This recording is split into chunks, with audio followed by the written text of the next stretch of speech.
शिवाजी महाराज के नाम पे वोट लेते, सत्ता की मलाई खाते हैं, सत्ता की कुर्सी पे बैठते, वो मुखदर्शक बन के बैठ सकते हैं, एमआईएम खामोश नहीं बैठेंगे। तो शिवाजी महाराज तरह किसी एक समाज या किसी एक वर्ग के नहीं है। छत्रपति शिवाजी महाराज की जितनी फौज थी उसके अंदर कई मुस्लिम जो शिवाजी महाराज के नाम पे सत्ताओं तक पहुंच रहे, वो क्यों खामोश बैठे? एमआईएम पार्टी वहां खामोश बैठने वाली नहीं। हम तो हमारा धरना आंदोलन जारी रखेंगे, हम तो जारी रखेंगे। और खबरदार। नमस्कार, आपण बघत आहात नमस्कार औरंगाबाद। आज आपल्यासोबत एमआईएमचे नगरसेवक आरिफ हुसैन आहेत। नमस्कार सर। नमस्कार सर, लगभग 2 दिन पहले जो क्रांति चौक पे जो एमआईएम का महाराष्ट्र राज्यपाल हटाओ ये आंदोलन हुआ, इसका मकसद क्या था? देखिए, महामहिम राज्यपाल हमारे कोश्यारी साहब, भगत सिंह कोश्यारी साहब, इन्होंने एक कंट्रोवर्शियल स्टेटमेंट दिया है जो पूरे वर्तमान पत्रों के अंदर और पूरे न्यूज़ चैनलों पर आ चुका है सामने, कि वो हमारे छत्रपति शिवाजी महाराज की तुलना वो साधारण लोगों से करने लग गए। अब उनको, अगर वो महामहिम राज्यपाल साहब को अगर महाराष्ट्र का राज्यपाल बनाया गया है तो भगत सिंह कोश्यारी साहब की ये जिम्मेदारी बनती और उनकी ये जवाबदारी बनती कि महाराष्ट्र के इतिहास और भूगोल के बारे में पूरी मालूमात रखना चाहिए। बेतुके बयान देने का मतलब ये है कि आप जो हमारे आदर्श है, जो हमारे आइकॉन लोग हैं और जो हमारे वीर शूरवीर लोग हैं, आप उनके अपमान करके क्या साबित करना चाह रहे हैं? क्या महाराष्ट्र प्रदेश के लोग खामोश बैठेंगे या उनको चाहने वाले, उनको मानने वाले लोग खामोश बैठेंगे? तो भगत सिंह कोश्यारी साहब ने छत्रपति शिवाजी महाराज के ताल्लुक से ऐसी हतकामेज बात, और उनका ऐसी है, उनका भगत सिंह कोश्यारी साहब हमारे जो महामहिम राज्यपाल है, इनका पहली बार नहीं है, ये बेतुका बयान कई दिन से देते हुए आ रहे हैं। इससे पहले उन्होंने देवी देवताओं के बारे में दिया है। मैं कह रहा हूँ कि उनकी इसकी जिम्मेदारी पड़ रही क्यों? तो ऐसे सवालों से बचना चाहिए और ये इनकी जिम्मेदारी में नहीं आता, ऐसे स्टेटमेंट नहीं देना चाहिए। सर, इसमें एमआईएम की भूमिका क्या है? एमआईएम की भूमिका बड़ी स्पष्ट थी इसमें, और एमआईएम ये चाहती है कि जितने हमारे आइकॉन, जितने हमारे आदर्श, जितने हमारे हुतात्मा, जिनके इतिहास जिनकी गवाही देता है और जिन्होंने इस देश के लिए कुछ किया है, उनके स्वाभिमान को और उनके मान सम्मान को कम करने की कोशिश करेंगे तो एमआईएम पार्टी वहाँ खामोश बैठने वाली नहीं। क्यों? तो शिवाजी महाराज तरह किसी एक समाज या किसी एक वर्ग के नहीं है। वो स्वराज की लड़ाई लड़ने वाले इंसान, स्वराज की बात उन्होंने की है शिवाजी महाराज ने। सारे धर्म और सारे छत्रपति शिवाजी महाराज ने सारे धर्मों को साथ में लेके चला।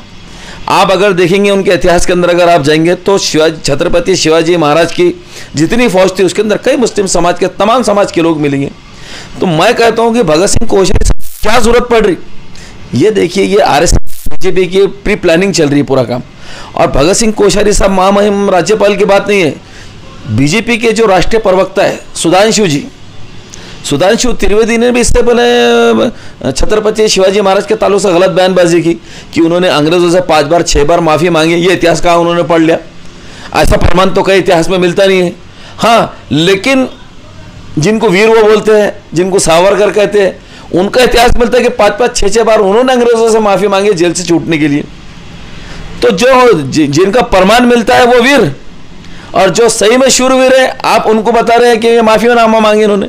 तो ये बीजेपी और आरएसएस का एक एजेंडा है। और वो खास बात मैं कहूँगा कि महाराष्ट्र की पूरी राजनीति और महाराष्ट्र के लोग ये शिवाजी महाराज का बड़ा मान सम्मान करते और राजनीति में भी लोग इनका बहुत लाभ लेते। तो मेरे को ऐसा लगता है कि आरएसएस और ये बीजेपी ये टेस्टिंग करके देख रही थी कि शिवाजी महाराज के बारे में तीसरी चौथी बार है। ये साल भर के अंदर आप देखेंगे, जाके इतिहास में जाएंगे, आप मालूमात लेंगे तो ये तीसरी चौथी बार है जो आप शिवाजी महाराज की बार बार अवमानना करने की कोशिश कर रहे। भाई क्यों?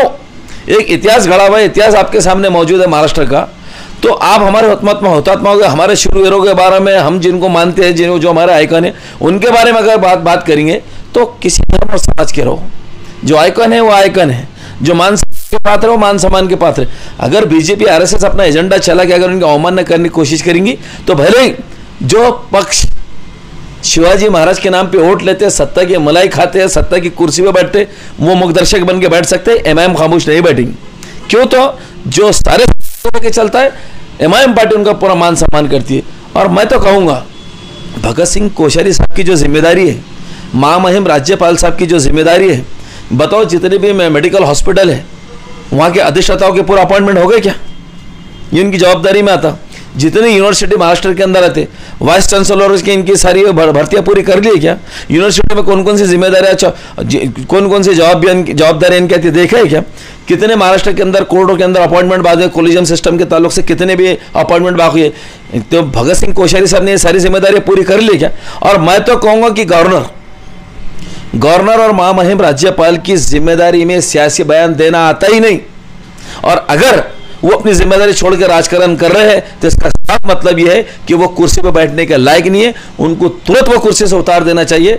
जो हमारे आइकॉनों के बारे में, जो हमारे महापुरुषों के बारे में, जो हमारे शूरवीरों के बारे में गलत बात करी, जो क्यों तो उन्होंने छत्रपति शिवाजी महाराज के ताल्लुक से जो बात कही है, हम आहत हुए थे, इसलिए हमने वो धरना आंदोलन किया है। और अब RSS के लोगों को, BJP के लोगों को यह तय करना है कि आप सावरकर को चाहते हैं, शिवाजी महाराज को चाहते हैं।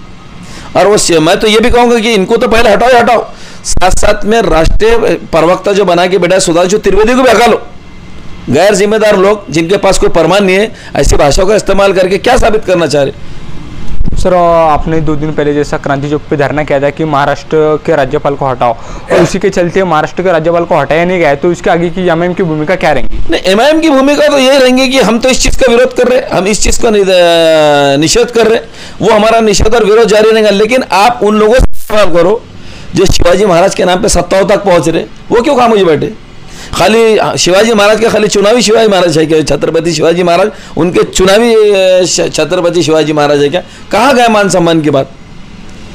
जो बम्बई बंद करते थे, महाराष्ट्र बंद करते थे जो पक्ष, आज छत्रपति शिवाजी महाराज के ऊपर से 3 से 4 बयान जैसे रिमार्क्स आ चुके हैं जो उनकी अवमानना हो रही है। क्यों खामोश बैठ रहे हो लोग? हम तो हमारा धरना आंदोलन जारी रखेंगे, हम तो जारी रखेंगे।